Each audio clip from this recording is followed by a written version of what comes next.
Mr. President, The senator from Oregon.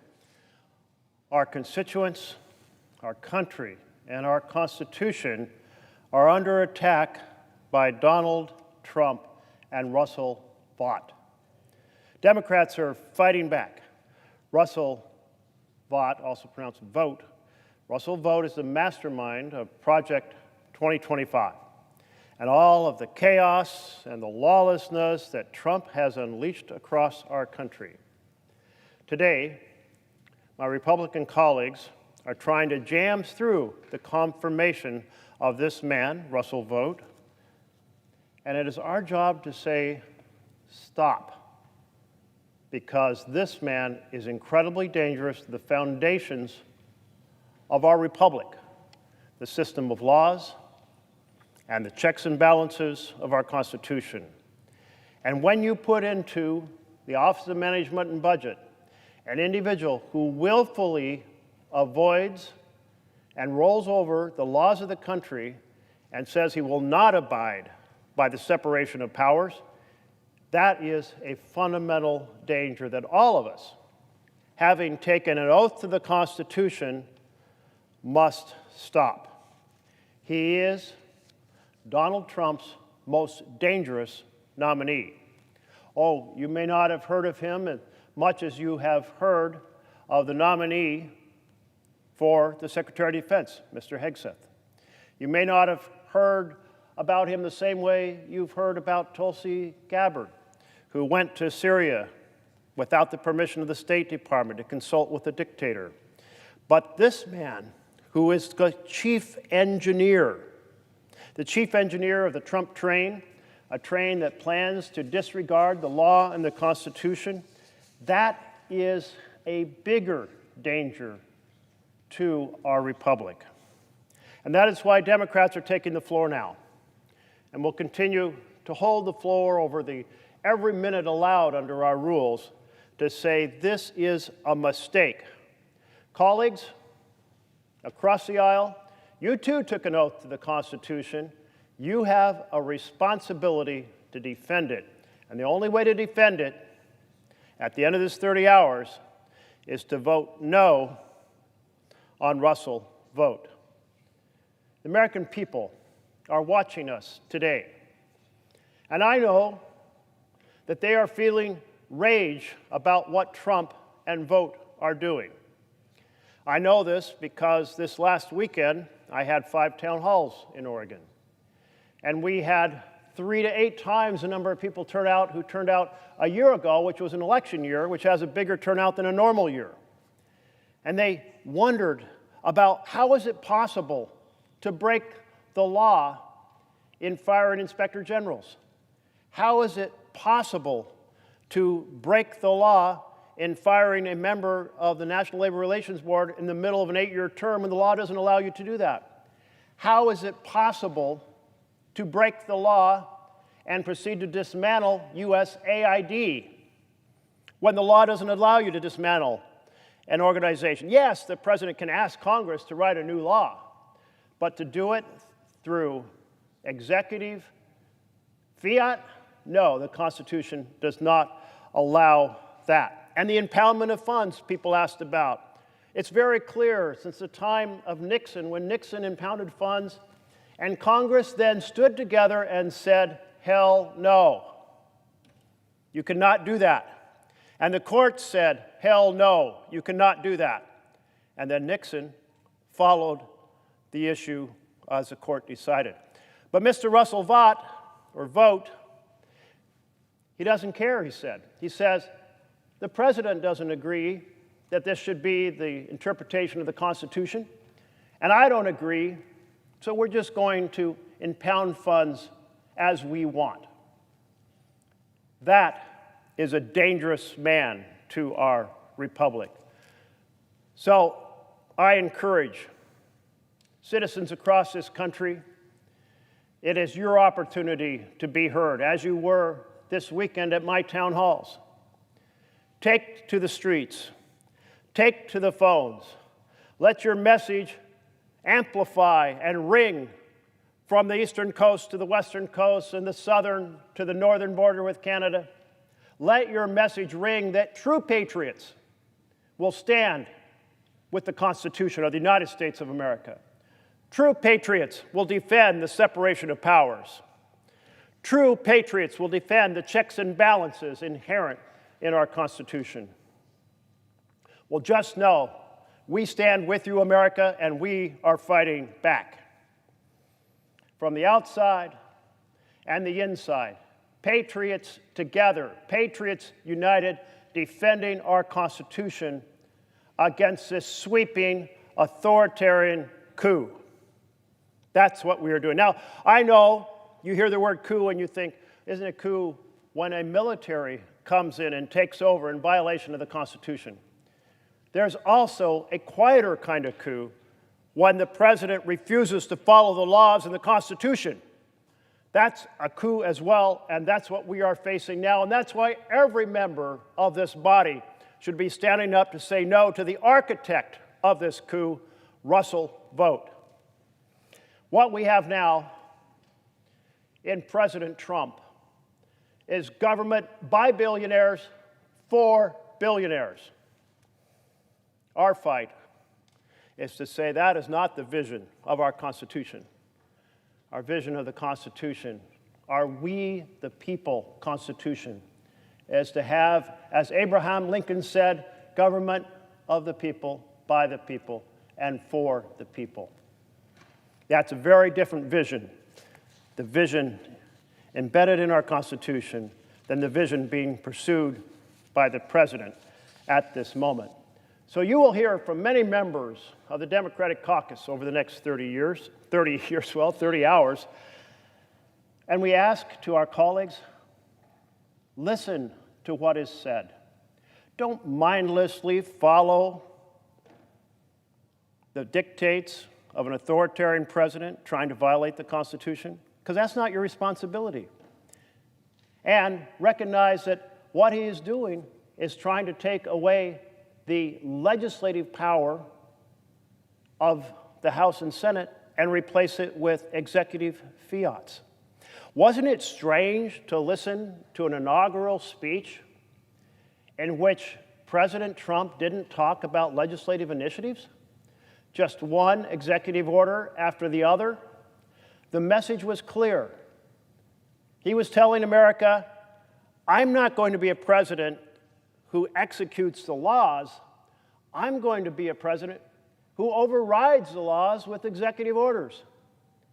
Just within hours, mere hours of taking the oath to the Constitution, he put forward an executive order that violated the 14th Amendment on birthright citizenship. Just days after taking the oath to the Constitution, he put forward a strategy of impoundment that violates the core of the Constitution, where the power of the purse is given to Congress, not to the president. So, here we are, going forward. We are in dangerous times for our nation. We are in the midst of this unfolding authoritarian coup, and we have the responsibility to stop it. Now, it's hard to focus on any one thing. The expression I've heard almost hourly is the president is, quote, flooding the zone, unquote, meaning he's doing so many things at once, so many executive orders, that it just creates, well, confusion and chaos, and it makes it hard to focus on any one action that is so diabolical that normally all of us would be focused on it and saying no. So this strategy is an effective one. But that is why we are taking the next 30 hours to not focus on 100 things, but one thing: the danger Russ Vought presents to our Constitution, and our responsibility in advice and consent under the Constitution to vet that candidate, realize who he is, and say he is not fit to be the director of OMB, the Office of Management and the Budget. In fact, he's not fit to serve in any governmental capacity. It was quite troubling to experience Donald Trump's dead of night directive a week ago Monday night to cut off funding for programs that families depend on, programs to feed children, programs to pay rent, programs to see the doctor, cutoffs that are cruel and indiscriminate and illegal because the president has a responsibility to execute the laws, not ignore them or violate them. We saw so much happen in terms of disrespecting or breaking the law. The inspectors general, 17 and counting, these are the watchdogs who say to the executive branch, you must obey the law. So if you want to see what an authoritarian president seeking an imperial presidency where he can write the laws through fiats does, one of the first things you do is you tear down the watchdogs. And that's what he did. The watchdog for the Department of Labor, the watchdog for Interior, the watchdog for Housing and Urban Development, the watchdog for the Defense Department, the watchdog for the State Department, the watchdog for Agriculture, the watchdog for Health and Human Services, the watchdog for the Department of Education, all fired in violation of the law. The law does give the president the ability to dismiss an inspector general under two conditions. First condition, 30-day notice. Second condition is that it be for cause. Both were broken.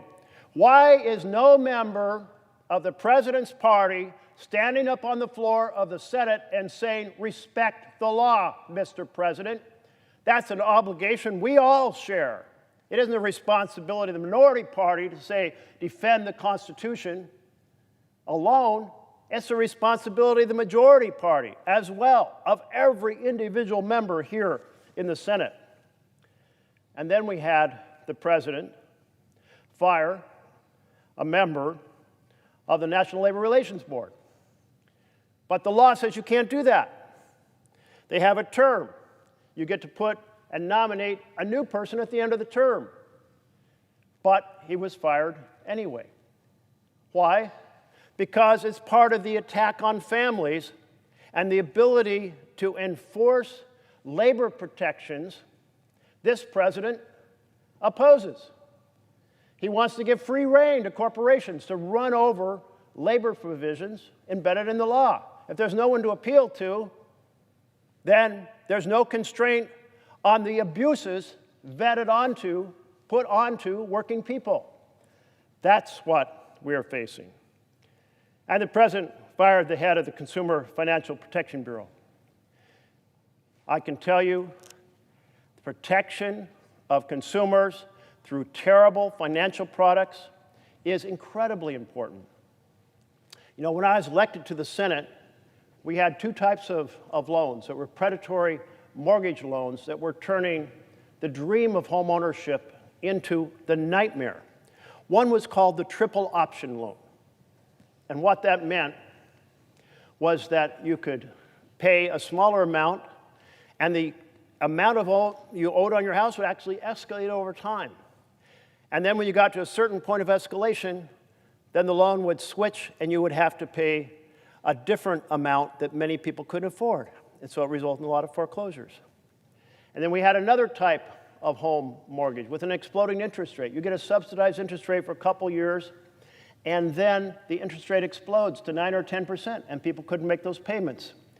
Now, they had been steered into those loans by mortgage brokers who were getting kickbacks undisclosed to the person taking out the loan. They were being betrayed by kickbacks called steering payments. And so that is the type of thing that hurt America terribly, because the foreclosures then were a key factor driving the collapse of the economy in 2007, 2008, into 2009. Hundreds of thousands, millions of homes foreclosed on, all because there wasn't a Consumer Financial Protection Bureau to say those loans are not okay. I was very pleased to lead the charge in Dodd-Frank to end those predatory loans. But ongoing protection against scurrilous, scandalous scams, you need a watchdog for the consumer. And the president, favoring billionaires and corporations over the American workers, proceeded to fire the watchdog that protects us against scandalous scams in financial products. And then the president fired members of the FBI, experts who were focused on making sure the executive branch stays within the confines of the law. Well, if you don't want the FBI checking out the fact that you're breaking the law, you fire them. So there's no one there to hold you accountable or do a report. This is the acts of a president determined to rule by fiat and break the laws and break the Constitution. And then Donald Trump gave Elon Musk unprecedented and unacceptable access to the U.S. Treasury's most sensitive payment systems. Those payment systems control over $5 trillion a year in payments. Those payment systems has everyone's private information. Do you like the fact that Elon Musk and his team of muskrats with their laptops have been in there downloading information on you? Don't you kind of worry about the type of big brother government that downloads your private information and sends in inexperienced people to take over the payments and take your private information? Where you live, how much you earn, your tax returns, whether you get Medicare, whether you get Social Security, your Social Security numbers, everything within that world.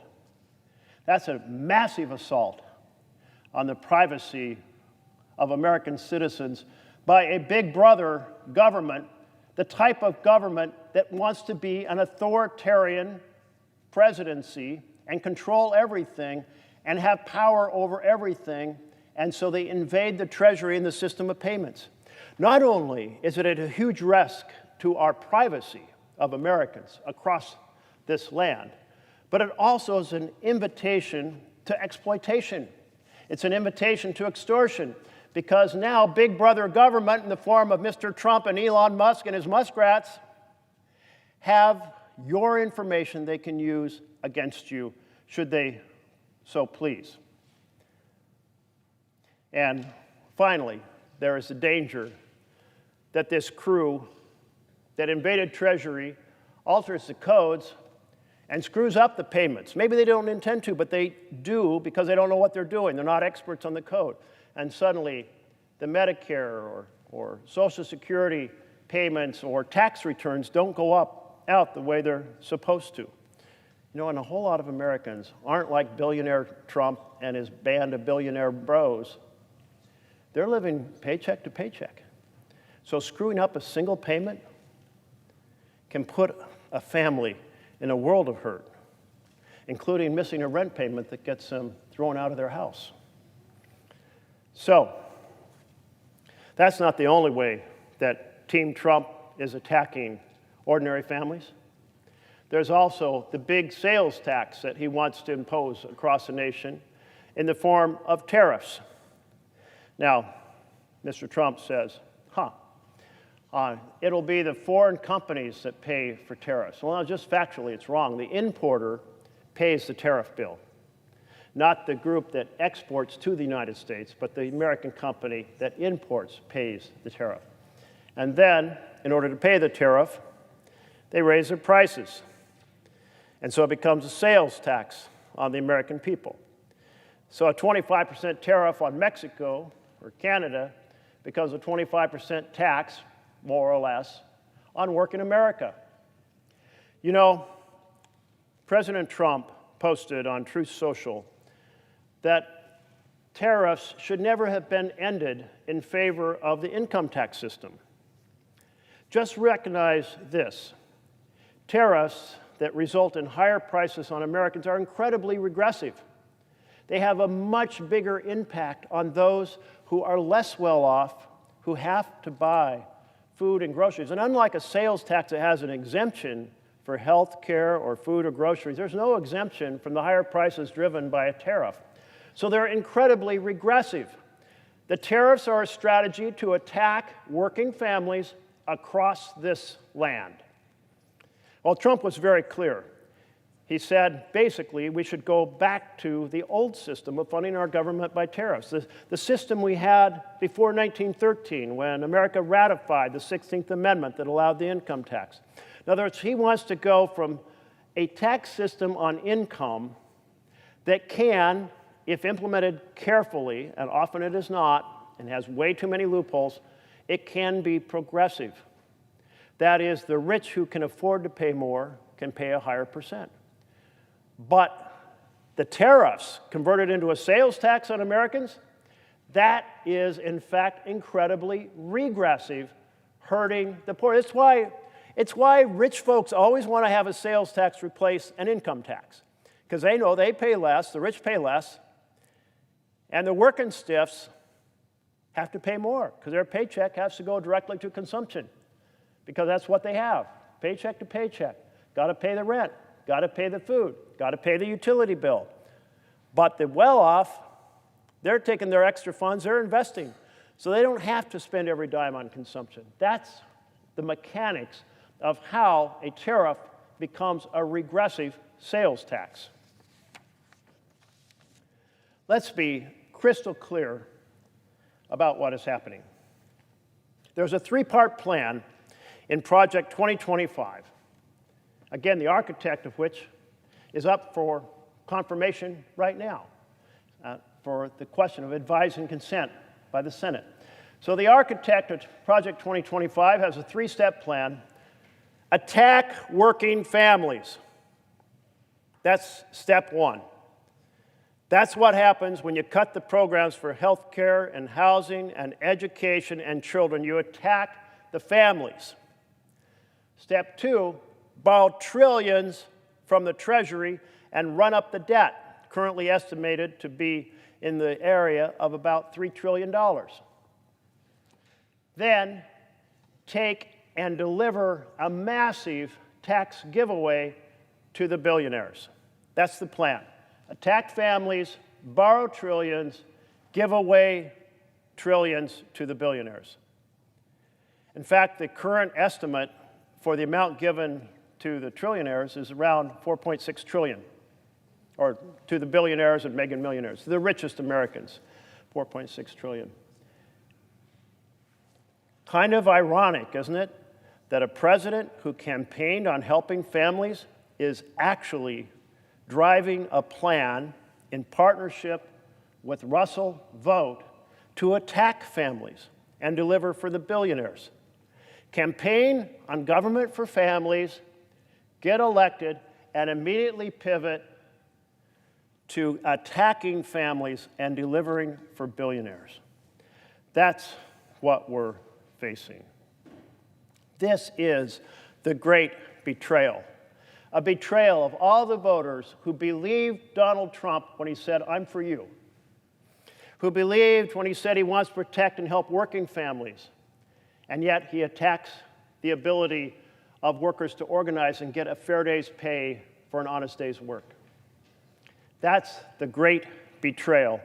The architect of this is up for confirmation right now. The architect for this is advocating for the president to violate the laws and has already demonstrated that this last 2 weeks. The architect of this is arguing that we cut programs, run up the debt, and give it all to the richest Americans. That's the plan. So over the next 30 hours, Democrats are coming to the floor, united, determined to stand with the families of the United States of America. Mr. Trump, standing with the billionaires. My colleagues, who have indicated they want to confirm Russ Vought, confirm the architect of Project 2025, confirm the person who inspired the attacks on family programs a week ago Monday night. They're standing with the billionaires. I invite them, come join us. Do not stand for government by and for billionaires. Come join us and fight for families. Come join us and honor the responsibility of the executive branch to obey the laws. Come join us and protect the constitutional separation of powers. After all, the president's effort to move the power of the purse from Congress, the power of Congress to say, here are the instructions. We want you to fund this program and this program and this program. And the president wants to say, doesn't matter, those are just suggestions. I have news for you. Read the Constitution.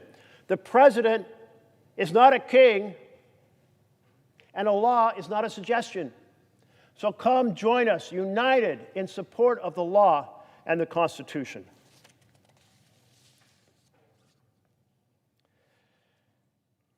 Russ Vought is a leading proponent of the impoundment theory that says the president can decide how much to spend on programs that Congress has written into the law.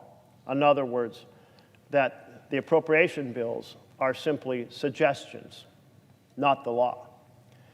No, we had this conversation back in the Nixon era. Remember President Nixon, along with Watergate? Remember that other unconstitutional thing he did?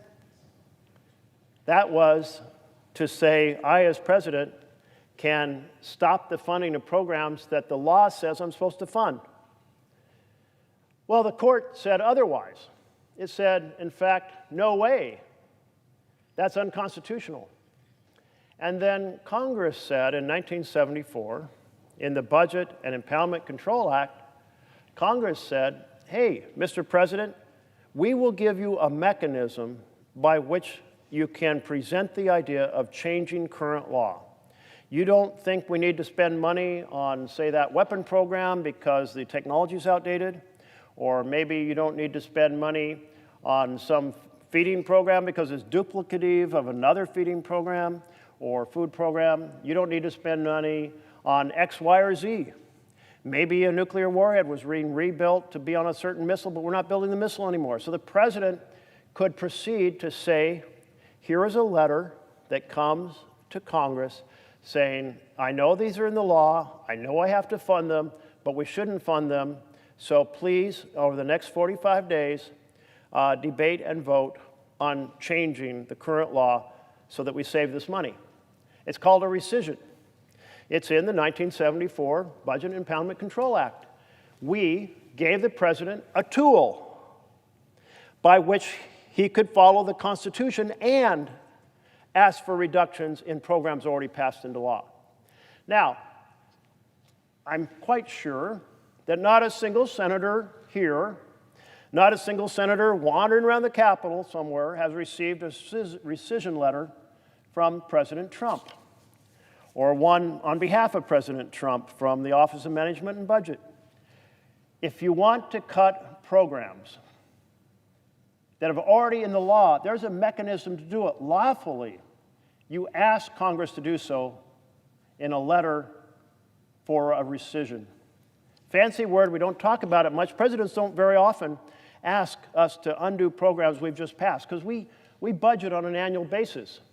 We pass those laws on an annual basis. So they aren't rarely so out of date.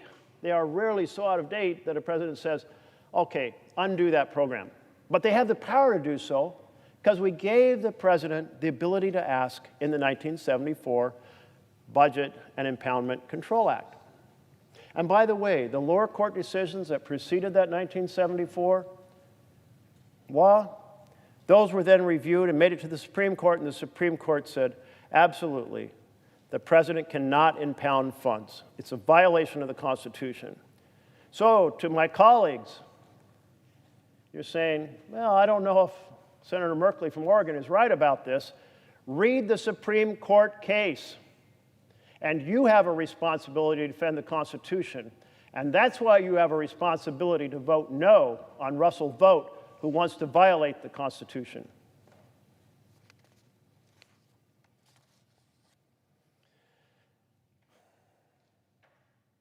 Another piece that I'm concerned about with Mr. Vought is that he didn't wait to be confirmed to start being essentially the shadow director of the Office of Management and Budget. I mean, I can't count how many nominees have come through and said, well, actually, I can't go near that office until I'm confirmed, because that would be a violation of the intent of the Constitution that people have to be confirmed before they take a role. But what did we hear from the White House after all those illegal executive orders were put out? Press Secretary Caroline Leavitt said, Russ Vought told me to tell all of you the line to his office is open. So here's Mr. Vought basically saying, I'm really the power already at OMB. My line's open. Call me. Well, Mr. Vought, if you would quit breaking the law and advocating for breaking the law, you would know you shouldn't be in the Office of Management and Budget essentially acting as if you have been confirmed when you haven't been confirmed yet. Again, it's a confirmation of the inclination of this individual to say the laws don't matter. I will do what I want, no matter how much damage it does the law or the Constitution. So we did send a letter saying to Mr. Vought, are you on the payroll currently? Do you have a title? Have you been hired as a senior assistant? Is that legal, given you're up for nomination to run the place? Is it legal for you to be hired as an advisor and then act as if you are running the place? Is that legal? We didn't get any answers. Another reason to vote no, the file is not complete. He hasn't answered. Why does he not want to answer? Because you wouldn't like the answer. The American people wouldn't like the answer. That he is over there running OMB at a time he hasn't even been confirmed by the Senate. So he doesn't answer. That too should bother colleagues on both sides of the aisle. Because we didn't have answers, the Democrats on the Budget Committee wrote to the chair of the Budget Committee and said, delay this vote. Delay it for 2 weeks so we can get answers to questions and get a complete file. Well, that's a reasonable request in this situation, because both sides of the aisle have often worked together to say nominees have to complete their paperwork. They have to answer the questions raised by the committee. But we were told no. This position is so urgent. The president so desperately needs the architect of Project 2025 to be the engineer on the train that we can't actually wait and get answers and have the file completed. I certainly disagree with that answer. I think it disrespects the entire membership of the Budget Committee. And then the vote in committee was scheduled without the file complete, and it was scheduled to be done in a little room off the floor over here where the public cannot attend and where members would not be allowed to talk to each other and share their observations or concerns, which basically violates the whole premise of members on a committee sharing their observations to try to get to a better answer.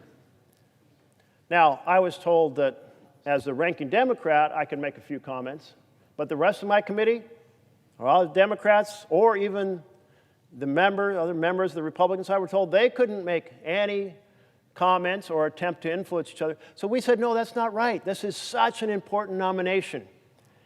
And his background is so troubling, and his current actions are so troubling.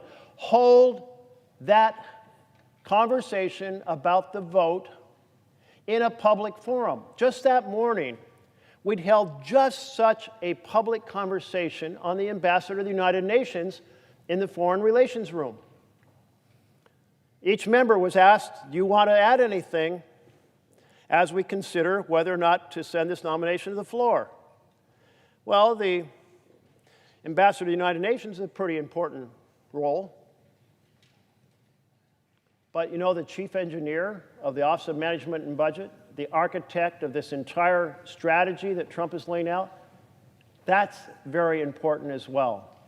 So we asked for a public hearing or discussion so that members could talk to each other, share their concerns, maybe persuade each other, though not often enough we listen to each other. And the result was, from the chair of the Budget Committee, no. We're not holding a public dialogue about whether people think he should be confirmed. So the vote was held, tiny room. I think one reporter was allowed in. No public was allowed in. No expanded press corps. No dialogue between the members.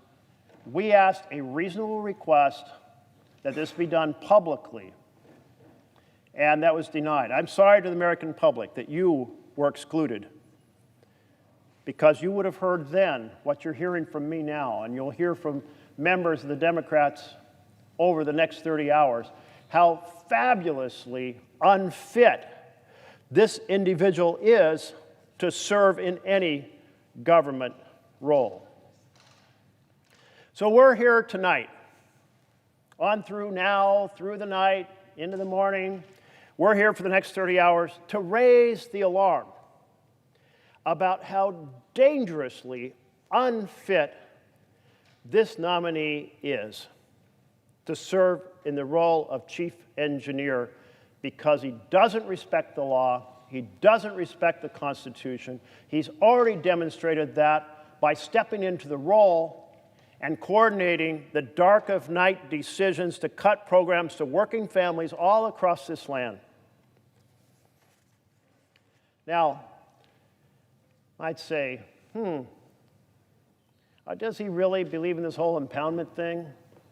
Is he really an advocate of breaking the law in fashion? Yes, well, we saw it a week ago Monday night, but we also saw it during the first Trump administration, when Russ Vought was the architect of impoundment of the funds destined by law to go to Ukraine.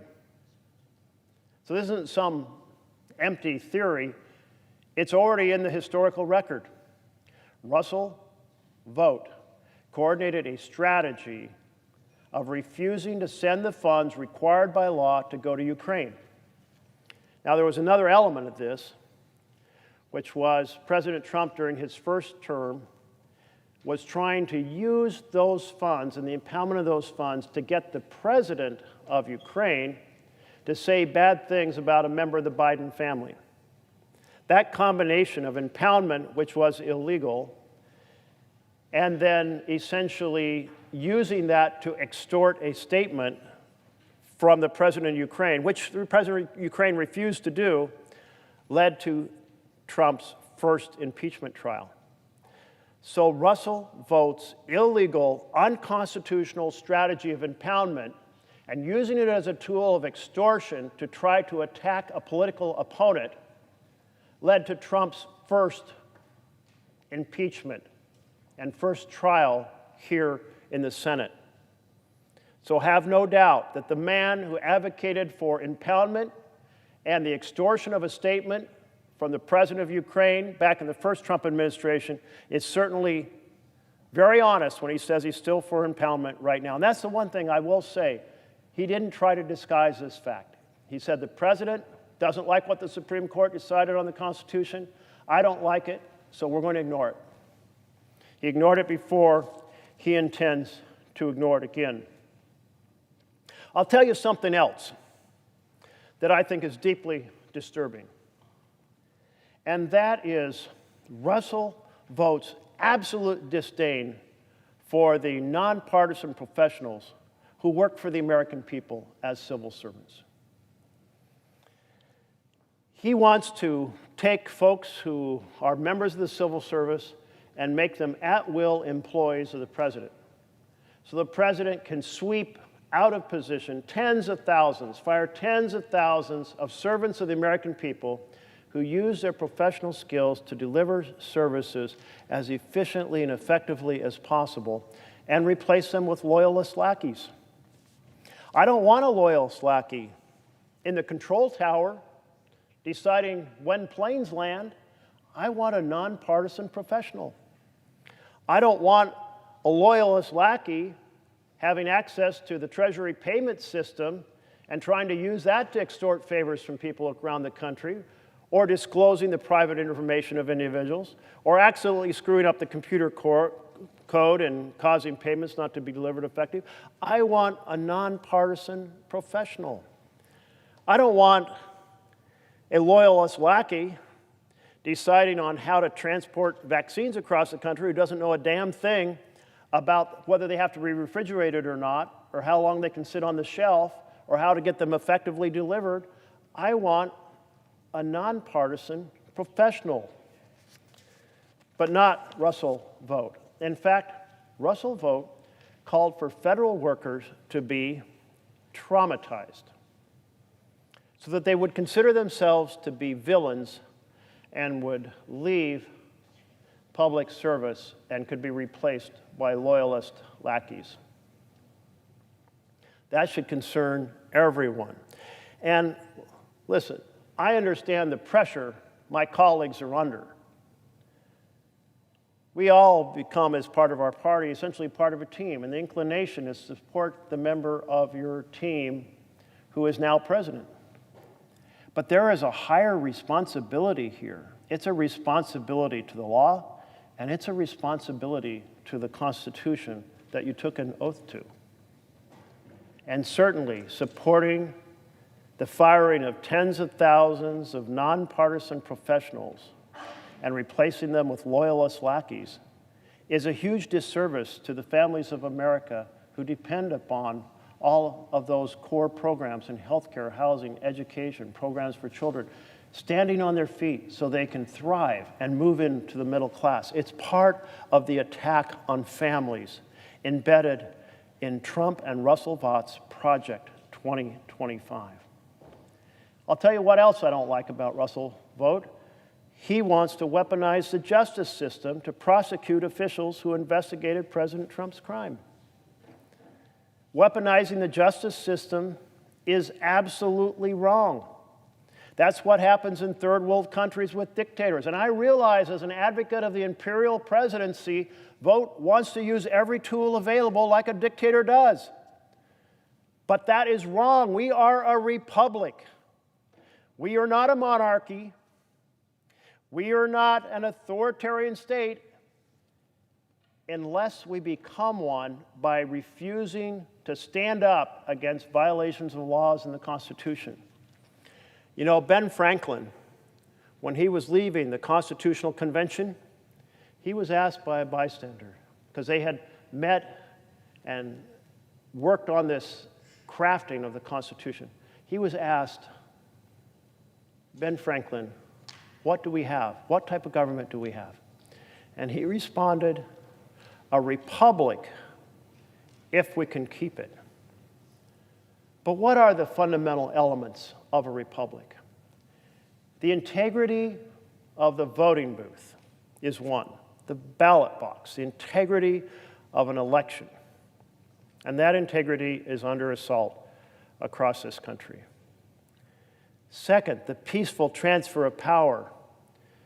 And President Trump, at the end of his first term, did everything possible, including incentivizing a riot that stormed through these stores and took over this chamber to prevent the peaceful transfer of power.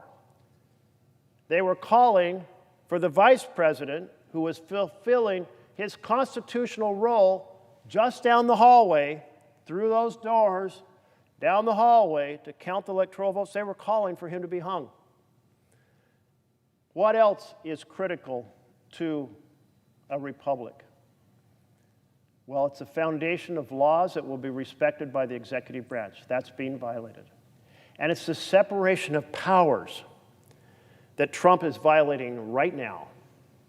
So every piece of our republic is under attack by Russell Vought and Donald Trump.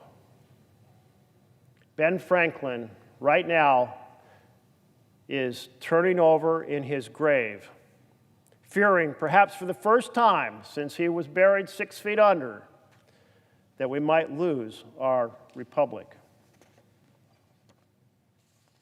Russell Vought also supports the use of the military to quell domestic unrest.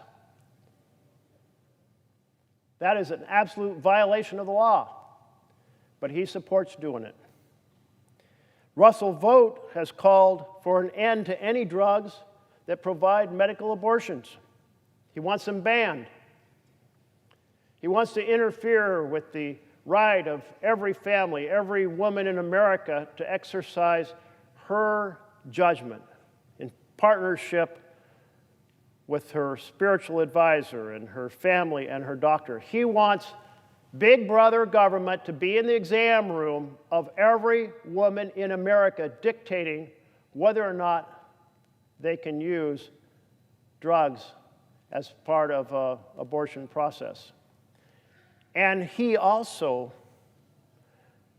doubles down on this, saying there should be no exceptions to a law banning abortions for rape or for incest or to save the life of the mother. You know, I was absolutely struck by the recent memo from the new Secretary of Transportation that said, we are going to prioritize giving our grants to communities that have the highest birth rate and highest marriage rate. What? Big Brother socially programming using transportation grants to determine who gets to repair their bridges or repair their roads or expand their metro system or build bike lanes or whatever, depending on your marriage rate and your childbirth rate? That's in the memo from the Department of Transportation. Well, here's Russell Vought. His social programming is he wants his view of reproductive health care to be imposed across America with Big Brother, big government in the exam room of every American woman. That's who this man is. Those are his dangerous views. Presidents are not kings. Laws are not suggestions unless Russell Vought is confirmed and makes it so.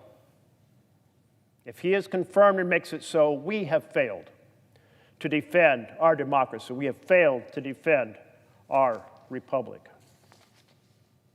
We were elected by our citizens of our respective states to be here with the vision of government by and for the people, not the vision of government by billionaires for billionaires, not the vision of Big Brother government going into our living rooms and into our exam rooms telling us to have children in order to get a transportation grant. But that's the type of social programming we are facing.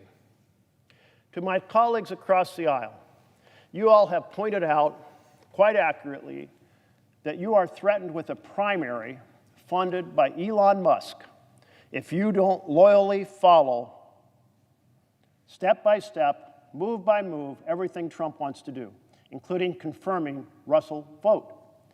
I say to you, stop trembling in your boots.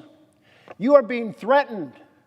You are being pressed. You are being extorted. Stand up and say, I am a senator of the United States of America.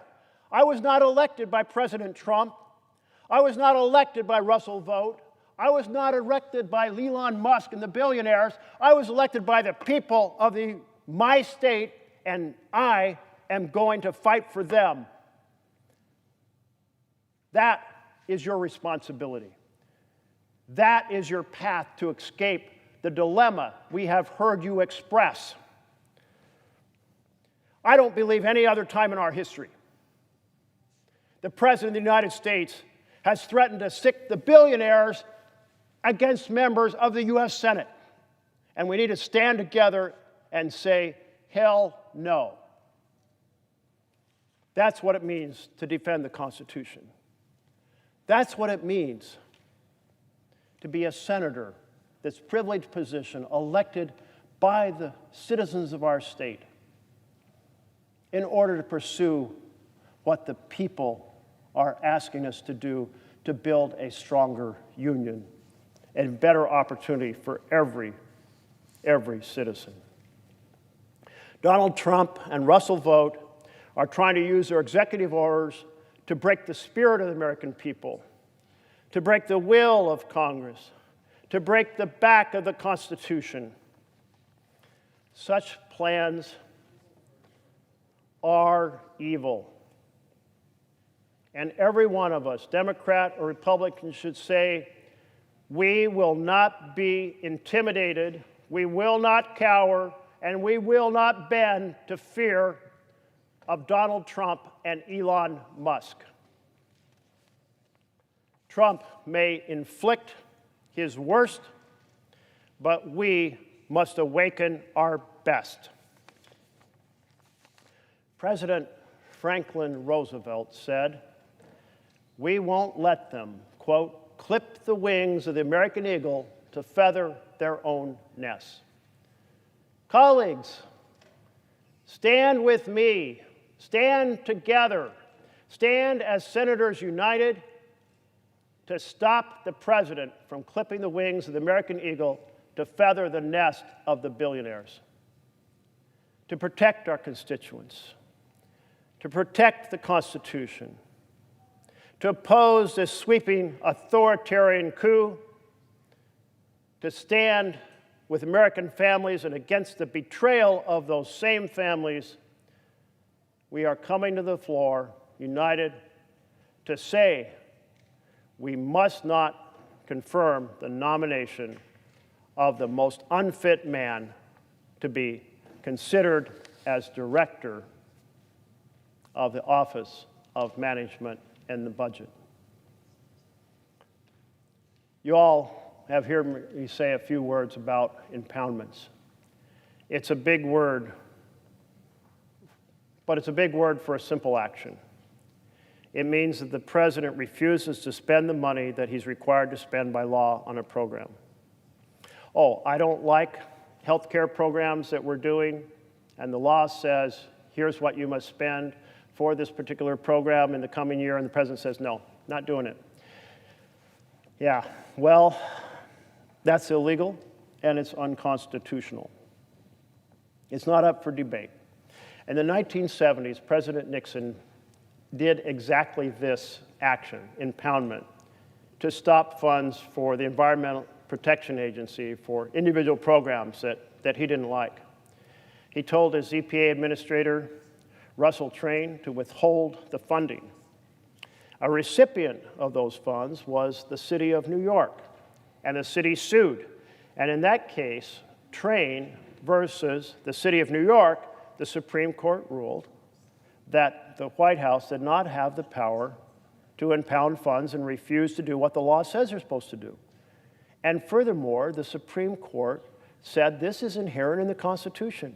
The executive is to execute the laws, not to make the laws, not to remake the laws, not to ignore the laws, not to treat the laws as a suggestion. The executive must faithfully implement the laws of the United States of America. That is the responsibility. Congress, in the 1974 Budget and Impoundment Control Act, did create a way for the president to say, no, I'm not just weighing in on the budget for next year. I'm not just weighing in on what the programs I want funded next year. I want to change the ones this year. And we gave him, Congress did, a tool to do so. That's the tool of rescission that I mentioned before. Well, let's fast forward from 1974 and the battle with Nixon to 1996. 1996, there was a very interesting debate over a balanced budget amendment. And you needed 67 senators to approve in both bodies this constitutional amendment. The House easily passed it. Here in the Senate, the Republican chair of the Appropriations Committee said no. Every year, through our revenue bills and through our spending bills, appropriation bills, we decide what the deficit will be, and we can decide any year it shall be zero. But we shouldn't be so constrained to address national emergencies, whether it be a famine, whether it be from drought, or whether it be war, or whether it be COVID, of course, COVID is some disease, that we shouldn't be so constrained as be unable to meet the moment. So Senator Hatfield from Oregon said no, he would not be the 67th vote. And then he offered to resign, and what the history books rarely record is that in Oregon, the governor does not have the power to appoint an individual to the Senate seat, which meant there would have been 99 senators, and 66 would have been enough to pass that constitutional change, and it would have gone out to the states for ratification. Well, the majority leader, Robert Dole, turned down Hatfield's offer to resign, so the 67 standard was not met. Well, then the Republican leadership said, let's give the president line item veto, essentially give the president impoundment power that the courts said the president doesn't have. And so they passed a law and gave the president impoundment power, line item veto. And it went to the Supreme Court, and the Supreme Court said, hey, Congress, the Constitution charges you with the responsibility to lay out what will be funded for what program. You can't simply delegate to that president. If you could have a majority in the two chambers that says, we give the power to make up any law the president wants and then to enforce it. In other words, it would be a pathway towards an authoritarian takeover of our country if Congress abandoned its constitutional role to set the parameters for what programs are funded. And so the Supreme Court struck it down. Well, and here we have, again, Russ Vought ignoring the Supreme Court in Train versus the City of New York, ignoring the Supreme Court when it struck down the line item veto, and once again threatening to so undermine the law and the Constitution. Colleagues, my fellow caucus members will be coming through the night to share their perspectives and why Russ Vought is untrustworthy, unelected, and unfit to serve as the director of office in the management.